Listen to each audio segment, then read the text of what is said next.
복합적으로 고려를 또 해볼 점도 저는 있다고 판단하고 있습니다. 이상입니다. 네, 강대식 의원님 수고하셨습니다. 다음은 김병주 의원님 질의해 주시기 바랍니다. 네, 장관 후보자님 진심으로 축하드립니다. 네, 감사합니다. 네, 우리 안규백 장관 후보자님은 17년 동안 국방위를 지켜서 누구보다도 국방 전체 그림을 그릴 수 있는 분이라고 생각합니다. 그리고 지금은 민간 관점에서 군을 개혁하고 내란을 종식시켰는데 앞장서는 장관으로 적임자라고 생각합니다. 장관님 그렇게 생각하시죠? 뭐 여러 가지 부족한 점이 많습니다. 많이 응원해 주십시오. 네. 특히 장관이 되면 첫 번째 해야 될 여러 가지 일 중에 내란 종식을 시키고 군이 거듭나는 거라고 봅니다. 그렇게 생각하시죠? 네, 네. 동의합니다. 그래서 지금 군에서 제대로 된 조사가 안 됐어요. 내란에 대해서. 물론 특검에서도 하지만은 그것은 빙산의 일각이고 군 자체 조사를 해서 형사로 처벌로 갈 거는 내란으로 보내고 징계 사항일 수도 있고 구두 경고하는 요원도 있을 수 있는데 그걸 한번 정리할 필요가 있다고 봐요. 그걸 좀 해주시고요. 그다음 지금 진짜 천인공노할 일이 저는 북한의 평양의 무인기를 북한에 보내서 전쟁을 유발을 하지 않았나는 이 문제가 지금 내란에서도 조사하고 있는데 다시는 이러지 말아야 된다고 봅니다. 한번 슬라이드 봐주시죠. 드론 사령부에서 무인기를 지금까지 최소 3차례 7대를 보냈고 이것은 이제 주로 백령도에 있는 부대가 보낸 거고요.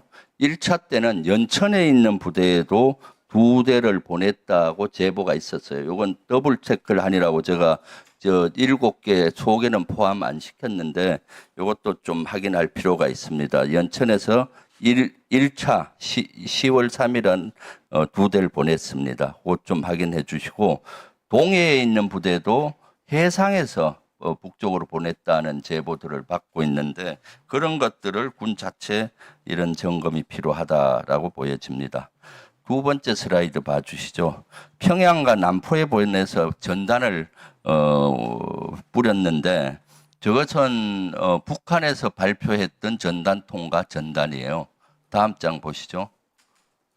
저것은 이제 우리 드론사에서 자체 제작을 해서 개조를 한 겁니다. 무인기에 감시 카메라를 떼내고 저걸 함으로써 무게를 맞춘 거죠.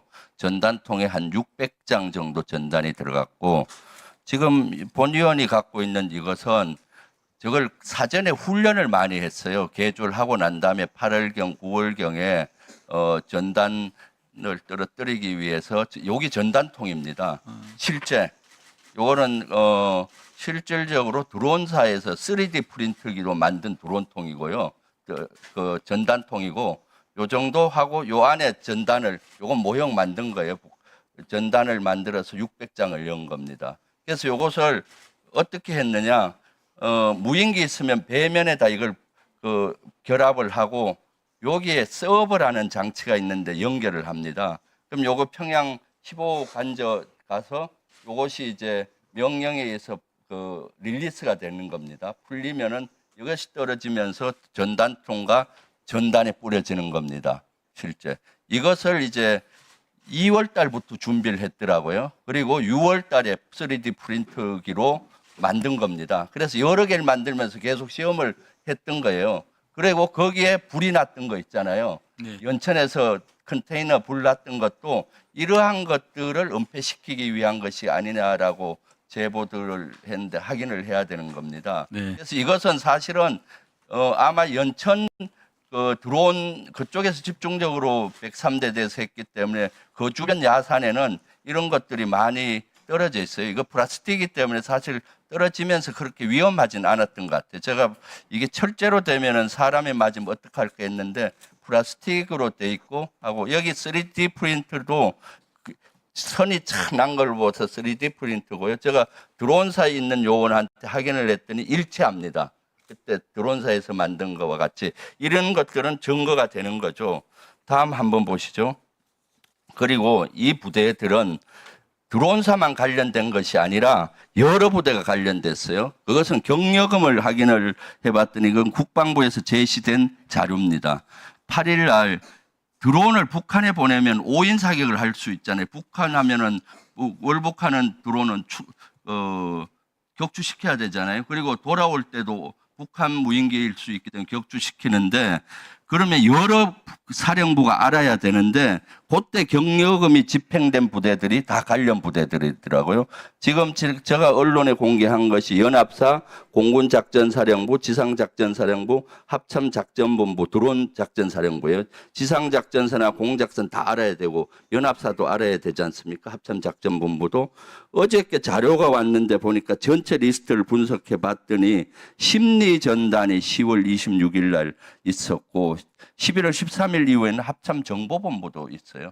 11월 13일 날 남포로 갈 때는 군사기지를 계속 경유하게 했는데 그런 걸 분석하고 15호 간접 평양에 효과가 있다는 걸 알 수 있는 건 드론사는 모릅니다. 최소한 합참정보본부나 또는 대통령실 안보실이나 방첩사 국정원 정도인데 이걸로 봐서는 정보본부에서 작전본부에서 다 관여된 걸로 보입니다.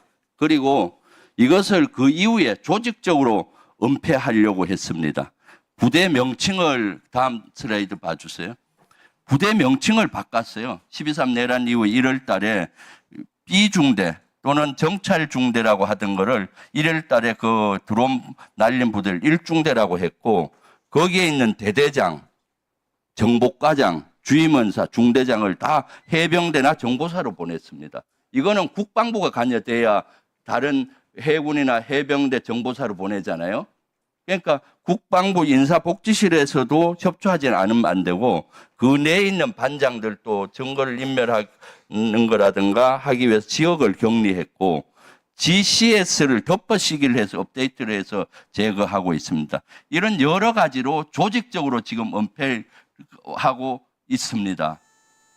그래서 다행스러운 건 국방부 차관이 늦더라도 이런 거 은폐하고 축소하고 제거하지 말라고 어제 지시를 한 것 같은데 이렇게 지금 군이 전방위적으로 은폐하고 또는 수사를 방해하고 또는 여러 가지 이런 형태를 하고 있습니다. 아직도 김용대 드론사령관이 그대로 있기 때문에 가능한 거고 이걸로 봐서는 내란의 잔존 세력들이 국방부, 합참, 안보실 네, 정리하시기 바랍니다. 이러한 사항을 국방부 장관 후보자께서는 깊이 인식하시고 하시면서 이것은 내란 특검에서는 아주 빙산의 일각밖에 안 될 겁니다. 자체 수사 조직을 해서 알곤세곤해야 된다. 핀세트 뽑듯이 그렇게 하시겠습니까? 네, 의원님, 저도 잘 모르는 내용이기 때문에 여러 가지 사실관계도 파악해보고 또 의원님이 주신 말씀을 잘 참조하겠습니다. 이상입니다. 네, 다음은 황명선 의원님 질의해 주시기 바랍니다.